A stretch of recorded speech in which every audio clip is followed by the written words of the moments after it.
Alright y'all, what's going on? So basically today what we finna be doing y'all is a strain review along with kind of like a product review type thing. And so the thing we're gonna be reviewing today y'all is this Evermore DeadBand 7 Smalls ounce. It's their budget ounce, it's untrimmed small buds, you feel me?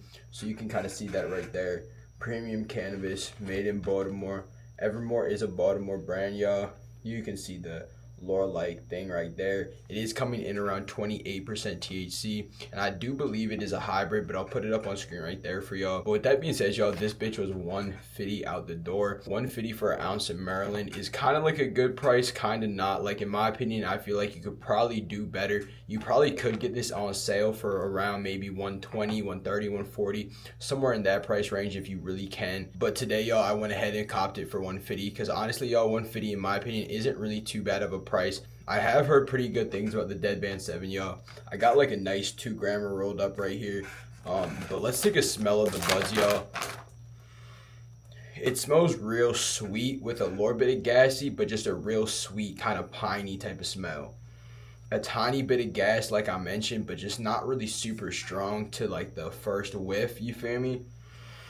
You definitely have to sit there and smell this shit because it honestly smells pretty decent. But with that being said, y'all, if y'all have anything to smoke along with me, grab whatever you're trying to smoke along with me, and let's just get session on this. I want to say I've tried a few of the Evermore ounces, like the 150 kind of like budget ounce. I want to say I tried like Lucky Orchard, 1812, Lemon Cherry Gelato, but I believe that's the only 3 ounces I've tried by them, and they were honestly pretty good. But I will say the nugs didn't look the best. They didn't necessarily smell the best, but they did smoke pretty decent for 150. And I believe I did get the Lemon Cherry Gelato for like around 100, and that's one of my first videos on my channel. So if y'all want to see that, y'all can go watch that because I do believe it's still up. But Evermore definitely makes some decent flower, I will say. Cheers.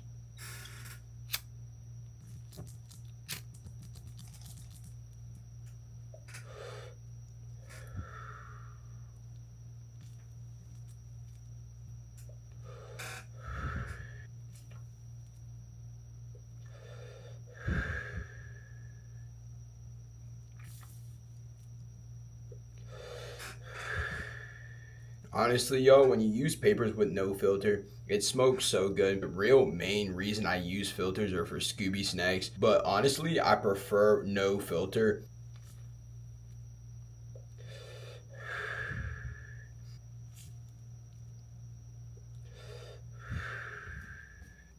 So kind of off the first few initial like puffs off the fucking joint, you feel me?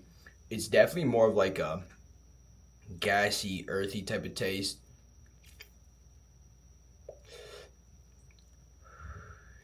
A little bit of that gassy kind of like skunk type of taste, but not really super much. More of that kind of earthy, just bud type of taste.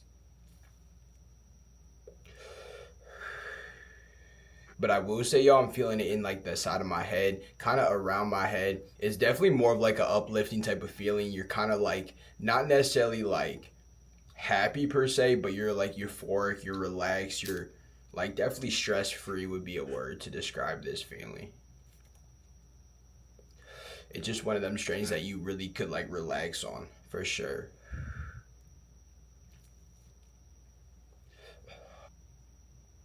And right there, y'all, I just got Scooby snacks. So that's the exact reason why I do use a filter most of the time. But every here and there, y'all, I won't put a filter in my J's, and they smoke so good, y'all.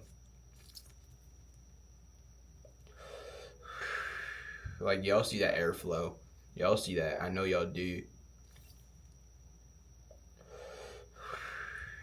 And we rolled up with some zigzag papers. Honestly, zigzag papers aren't that bad in my opinion.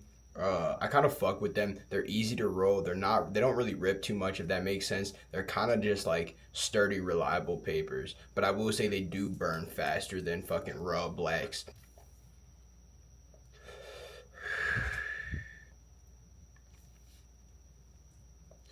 But I used to exclusively use like bamboo papers. But over time, I kind of liked raws because they kind of let you taste the bud a little bit better. When you use like bleached white papers, they don't have the best taste. You kind of have a little bit of like a burnt kind of like paper taste in my opinion. But every now and then, y'all, I will roll up a zigzag or a bamboo.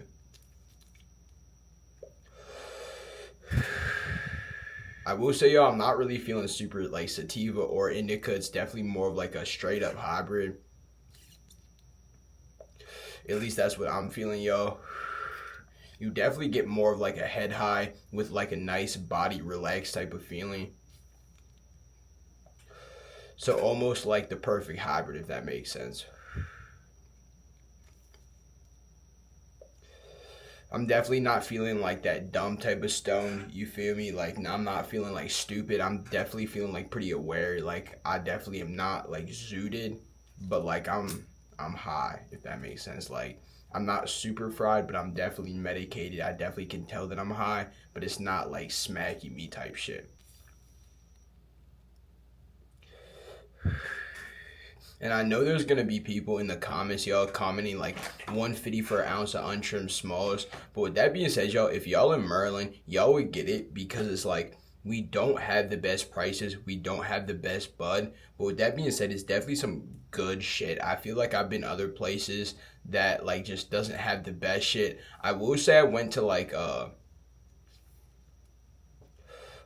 Colorado and I copped a few disposables out there.